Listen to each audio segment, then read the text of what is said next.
देखिए, मैं कोई बहुत बड़ा एक्सपर्ट तो नहीं हूं, लेकिन जो भी मुझे थोड़ी बहुत समझ है या तजुर्बा है, मैं कह सकता हूं कि सबसे ज्यादा फायदा इसमें जो दिख रहा है पॉलिटिकली, वो तेजस्वी यादव का दिख रहा है। आज मैं चारों तरफ देख रहा हूं, तेजस्वी यादव के लिए बहुत जबरदस्त सिंपैथी है, सहानुभूति है। लोग यहां तक कह रहे हैं कि जब उसको मुख्यमंत्री बनाने की घड़ी आई, ये भी एक वायदा था कि उसको मुख्यमंत्री बनाकर खुद सेंटर चले जाएंगे, हमारे मित्र, हमारे दोस्त नीतीश कुमार। लेकिन जो घड़ी आई तो उसको बहुत बड़ा पॉलिटिकली आप कह सकते हैं, डिश भी कह सकते हैं। एक लोगों को लगता है कि बहुत बड़ा षड्यंत्र हो गया। और जो आप पलटू राम का जिक्र कर रहे थे, वो पलटू राम, अब क्या कहा जाए, मैं तो नहीं कहूँगा, भाषा का भी प्रयोग नहीं करूंगा, इन शब्दों का भी नहीं प्रयोग करूंगा, लेकिन इतना जरूर कहूंगा कि पलटू राम अगर आप कहते ही हैं, या जो लोग मान रहे हैं, उनको ये भी समझना पड़ेगा पलटू राम कौन है। कौन पॉलिटिकल पार्टी है पलटू राम ने? जिस पॉलिटिकल पार्टी ने सपोर्ट किया है, जिसने कहा था कि हम पगड़ी उस समय तक पर नहीं उतारेंगे जब तक मुख्यमंत्री जी को हम उनकी कुर्सी से ना उतार दें, या जिन्होंने कहा था कुछ भी करें, ना कर दें, हम इनको भारतीय जनता पार्टी में नहीं आने देंगे।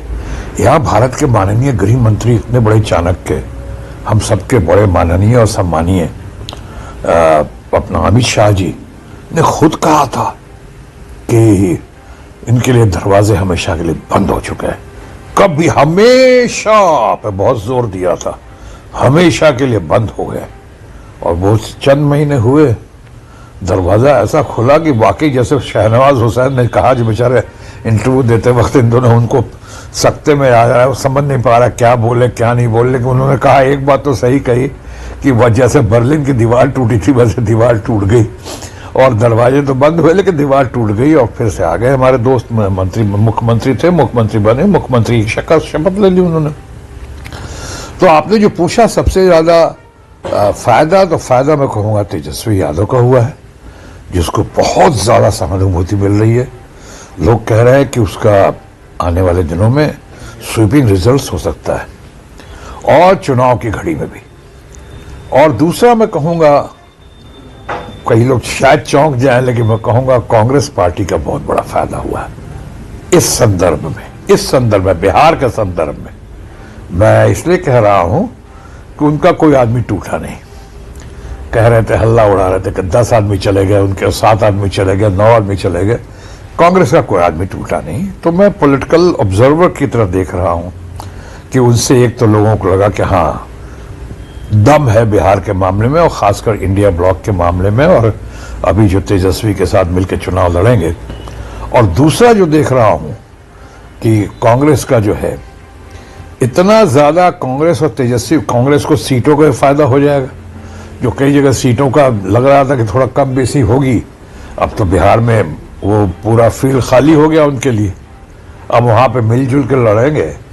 और तीसरा जो सबसे ज्यादा महत्वपूर्ण दिख रहा है कि इसे माई कॉम्बिनेशन ही नहीं, जो तेजस्वी के चाहने वाले हैं और मानने वाले हैं, और तेजस्वी ने जितने अच्छे अच्छे काम किए हैं, जिसकी खबरें चारों तरफ गई हैं, सिर्फ वही लोग ही नहीं, बल्कि कांग्रेस और आरजेडी के समर्थन में वाले जितने लोग हैं, वो इंक्लूडिंग माई कॉम्बिनेशन, ये बहुत ही जबरदस्त एग्रेसिव कैंपेनिंग करेंगे इस बार।